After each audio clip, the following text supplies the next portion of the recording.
সকলকে শুভেচ্ছা আর ভালোবাসা জানিয়ে শুরু করছি। আমার ছোট্ট ছোট্ট ছাত্রছাত্রীরা, তোমরা আশা করি সকলে ভালো আছো। তোমাদের সকলকে আরও একবার ভালোবাসা জানিয়ে শুরু করছি। আজ তোমাদের পড়াবো ঢেউয়ের তালে তালে পিনাকিরঞ্জন চট্টোপাধ্যায়। ঢেউয়ের তালে তালে পিনাকিরঞ্জন চট্টোপাধ্যায়। জল কেটে এগিয়ে চলেছে আংড়ে, চারধারে পাহাড়ের মতন ঢেউ।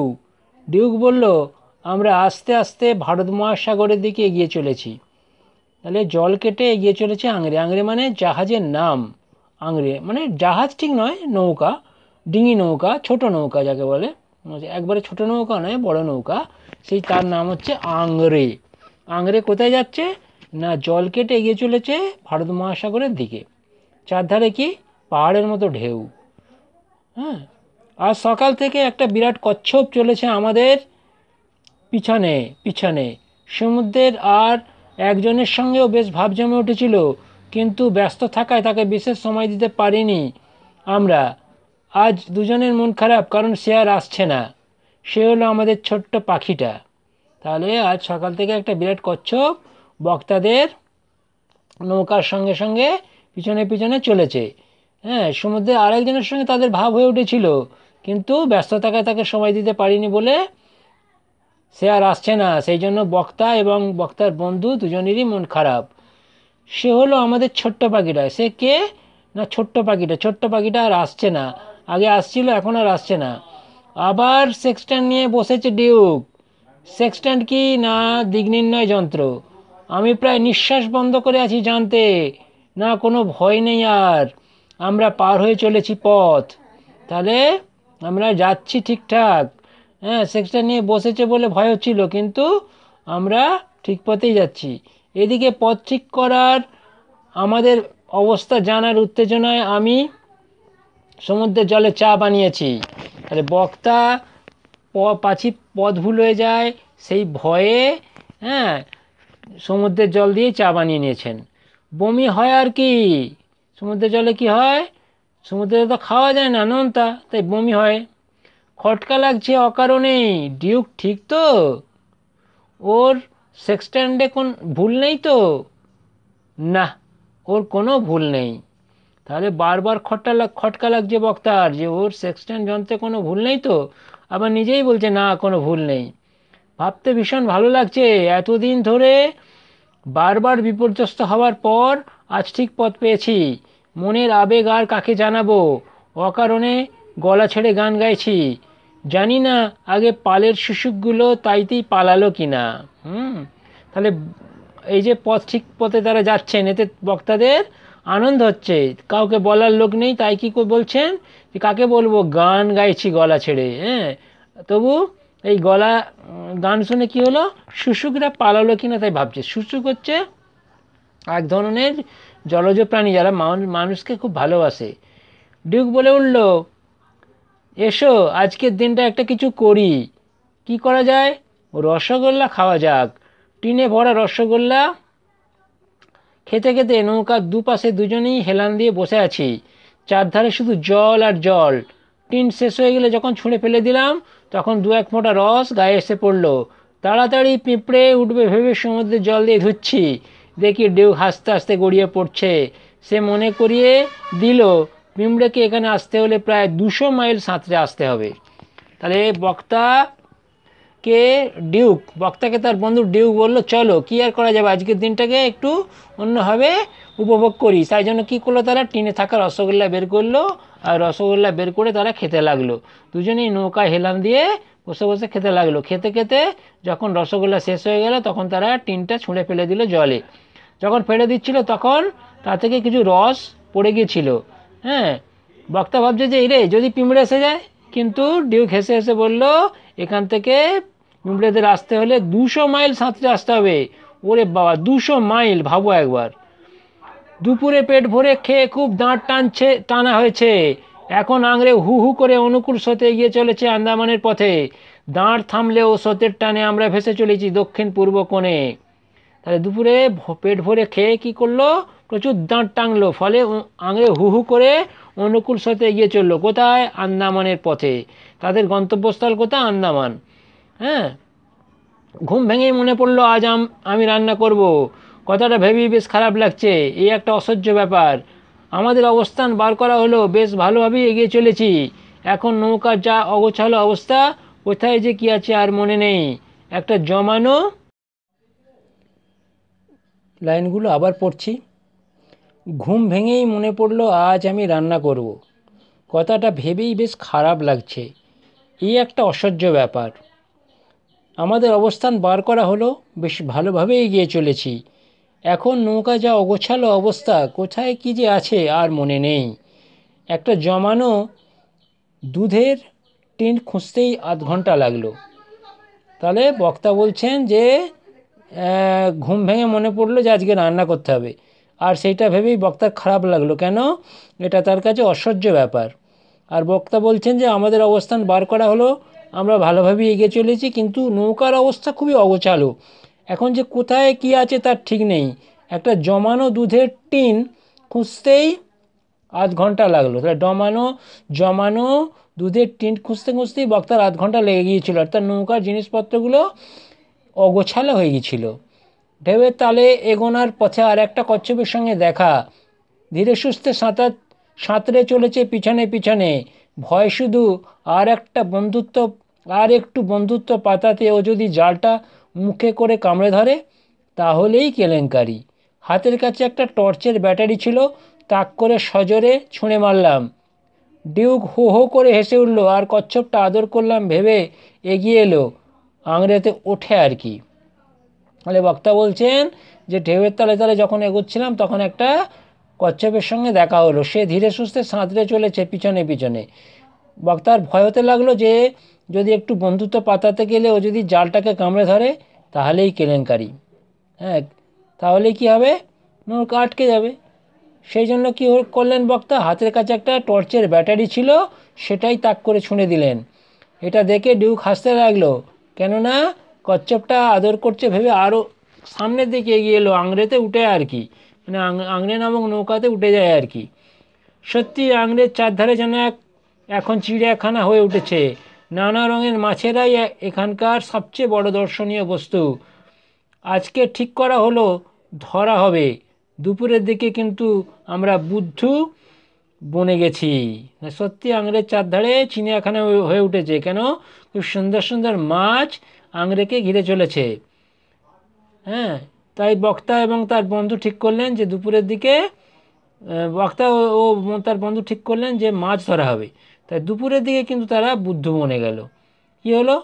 তখন আমি লড়ে যাচ্ছি ধরবো বলে অন্তত একটাকে, হঠাৎ আওয়াজ করে ডিউক ঝাঁপিয়ে পড়ে জলে।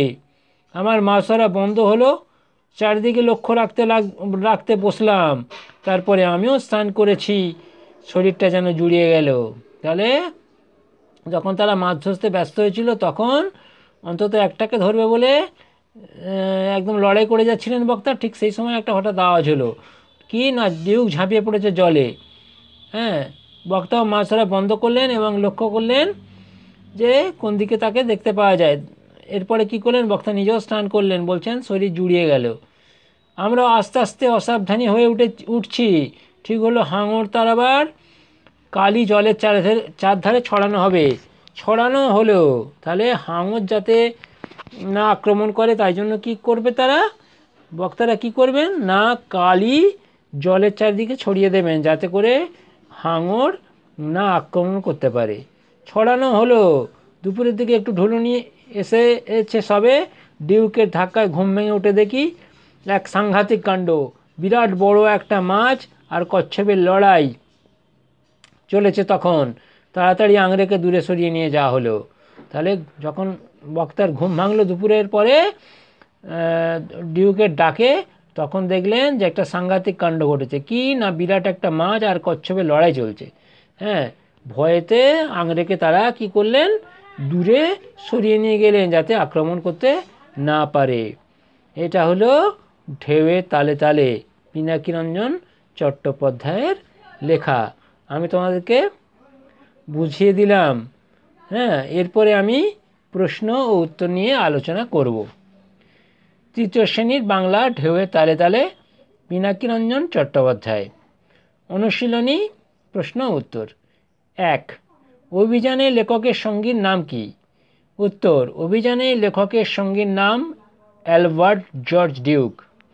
অভিযানের নৌকাটির নাম কি? অভিযানের নৌকাটির নাম কনৌজ আংরে। এরপরের প্রশ্ন, নৌকাটি কোন মহাসাগরের দিকে এগিয়ে যাচ্ছিল? নৌকাটি ভারত মহাসাগরের দিকে এগিয়ে যাচ্ছিল। লেখকের অভিযানের গন্তব্যস্থল কোথায় ছিল? উত্তর, লেখকের অভিযানের গন্তব্যস্থল ছিল আন্দামান। পরের প্রশ্ন, ডিউক হাসতে হাসতে গড়িয়ে পড়েছিল কেন? ডিউক হাসতে হাসতে গড়িয়ে পড়েছিল কারণ লেখক যখন কচ্ছপটাকে ব্যাটারি ছুঁড়ে মেরেছিলেন তখন আদর করছে ভেবে কচ্ছপটা এগিয়ে এসেছিল। এই ভেবে ডিউক হাসতে হাসতে গড়িয়ে পড়েছিল। 1.6, দুপুরবেলা মাছের সঙ্গে কার লড়াই চলছিল? দুপুরবেলা মাছের সাথে ডিউক এবং লেখকের লড়াই চলছিল। 1.7, আহরের চারধারে যে চিড়িয়াখানা তৈরি হয়েছিল, আংরের চারধারে যে চিড়িয়াখানা তৈরি হয়েছিল তাতে কারা ছিল সবচেয়ে দর্শনীয় বস্তু? আংরের চারধারে যে চিড়িয়াখানা তৈরি হয়েছিল তাতে সবচেয়ে দর্শনীয় বস্তু ছিল নানা রঙের মাছ। এরপর হচ্ছে শূন্যস্থান পূরণ করো। ড্যাশ জল কেটে এগিয়ে চলেছে? উত্তর, আংরে জল কেটে এগিয়ে চলেছে। উত্তরটা হচ্ছে আংরে। পরের প্রশ্ন, আজ সকাল থেকে একটা ড্যাশ চলেছে? উত্তর হচ্ছে আজ সকাল থেকে একটা কচ্ছপ চলেছে। উত্তরটা হচ্ছে কচ্ছপ। পরের প্রশ্ন, চারধারে ড্যাশ নিয়ে বসেছে ডিউক? উত্তর, সেক্সট্যান্ড। চারধারে সেক্সট্যান্ড নিয়ে বসেছে ডিউক। পরের প্রশ্ন, ড্যাশ খাওয়া যাক? উত্তর, রসগোল্লা খাওয়া যাক। উত্তরটা হচ্ছে রসগোল্লা। পিঁপড়েকে এখানে আসতে হলে প্রায় ড্যাশ মাইল সাঁতরে আসতে হবে? উত্তর হচ্ছে, পিঁপড়েকে এখানে আসতে হলে প্রায় 200 মাইল সাঁতরে আসতে হবে। হঠাৎ আওয়াজ করে আমাদের পিছনে পিছিয়ে ঝাঁপিয়ে পড়লো? হঠাৎ আওয়াজ করে ডিউক আমাদের পিছনে পিছনে ঝাঁপিয়ে পড়লো জলে। এরপর হচ্ছে টিকা। প্রথম টিকা, সেক্সট্যান্ড। যে যন্ত্রের সাহায্যে সূর্য অন্যান্য নক্ষত্রের কৌণিক উচ্চতা মাপা হয় তার নাম সেক্সট্যান্ড। এটি পর্যটক ও অভিযাত্রীদের কাছে দিক নির্ণয়ের জন্য একটি অত্যাবশ্যকীয় যন্ত্র। আচ্ছা, পরের প্রশ্ন, কনৌজি আংরে। 1969 সালের 1 ফেব্রুয়ারি লেখক এবং ডিউক যে ডিঙি নৌকো করে আন্দামানের অভিমুখে যাত্রা করেছিলেন তার নাম ছিল কনৌজি আংরে। চিড়িয়াখানা। চিড়িয়াখানা হলো সেই জায়গা যেখানে বিভিন্ন পশু পাখিদের রাখা হয়।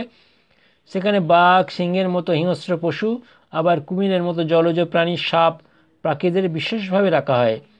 চিড়িয়াখানায় বিভিন্ন দুর্লভ পশু পাখিদেরও রাখা হয়। মানুষেরা এখানে এসে তাদের দেখে আনন্দ লাভ করে। কলকাতার আলিপুরে এমনই একটা চিড়িয়াখানা আছে। রসগোল্লা।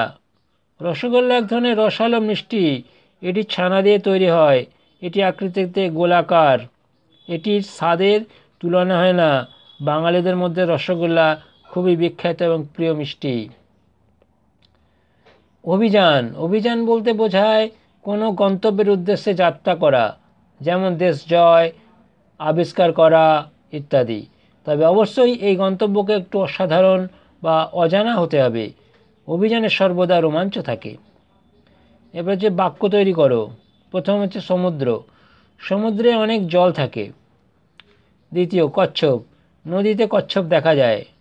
নৌকো। নদীতে নৌকো দেখা যায়। পিঁপড়ে। পিঁপড়ে খুবই ক্ষুদ্র প্রাণী। সাঁতার। সাঁতার কাটলে শরীরে সব ব্যায়াম হয়। ঘুড়ি। নদী মেলায় সারি সারি ঘুরে উঠতে দেখা যায়। ঘুড়ি, ভুল বললাম, আবার বলি, ঘুড়ি মেলাতে সারি সারি উঠতে দেখা যায়। হলো। এবার হচ্ছে বিপরীত। বিরাট, ক্ষুদ্র। পিছনে, সামনে। বন্ধ, খোলা। ঠিক, ভুল। দিন, রাত। এবার হচ্ছে মনে করো নৌকো চেপে তুমি কোথাও বেড়াতে গেছো, যার সময় যা যা দেখতে পাবে বা পাবে না লেখো। নৌকা করে বেড়াতে গেলে নদীর দুপাশে শস্য ক্ষেত, জলের মাছ, পানকৌড়ি, বক দেখতে পাবো। এছাড়া নদীর বুকে চরও দেখতে পারি। তাছাড়া নদীর তীরে গাছপালা, পরিবেশ এসবই দেখতে পাবো। ভারতবর্ষের পূর্ব দিকে বঙ্গোপসাগরে আন্দামান নিকোবর দ্বীপপুঞ্জ অবস্থিত। কলকাতা ভারতবর্ষের পূর্ব দিকে পশ্চিমবঙ্গ রাজ্যের দক্ষিণ ভাগে অবস্থিত। এছাড়া ভারতবর্ষের পূর্ব দিকে বঙ্গোপসাগর এবং দক্ষিণ দিকে ভারত মহাসাগর অবস্থিত। এগুলো মহাসাগর।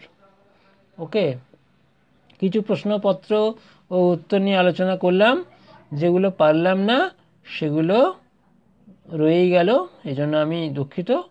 যতটা সম্ভব তোমাদেরকে প্রশ্ন নিয়ে আলোচনা করলাম। আচ্ছা, এরপরে হচ্ছে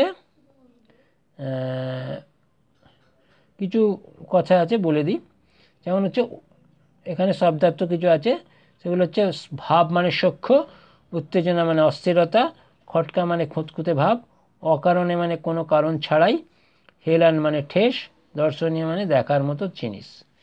আর অভিযান প্রসঙ্গে 1969 সালের 1 ফেব্রুয়ারি অ্যালবার্ট জর্জ ডিউকের সঙ্গে কনৌজি আংরে নামক একটি ডিঙি নৌকায় কলকাতা থেকে আন্দামান যাত্রা করেন। 33 দিন পর 5ই মার্চ তিনি সেখানে পৌঁছান। এই দুঃসাহসিক সমুদ্রযাত্রার জন্য তিনি বাঙালি তথা ভারতবাসীর কাছে চিরস্মরণীয়। আর আছে সেক্সট্যান্ট, যে যন্ত্রের সাহায্যে সূর্য ও অন্যান্য নক্ষত্রের কৌণিক উচ্চতা মাপা হয় তার নাম সেক্সট্যান্ট। অভিযাত্রীদের কাছে দিক নির্ণয়ের জন্য এটি একটি অত্যাবশ্যকীয় যন্ত্র। এরপর আছে লেখক পিনাকী রঞ্জন চট্টোপাধ্যায়ের সম্পর্কে বা তার জীবনী সম্পর্কে অল্প কথা। তার জন্ম 1946, মৃত্যু 1983। প্রখ্যাত সাঁতারু, দুঃসাহসিক নৌ অভিযাত্রী, কলকাতা বিজ্ঞান কলেজের ফিলোজফির অধ্যাপক ছিলেন, এক্সপ্লোরার্স ক্লাবের সক্রিয় সদস্য ছিলেন, নিখুঁত ক্রীড়াবিদ।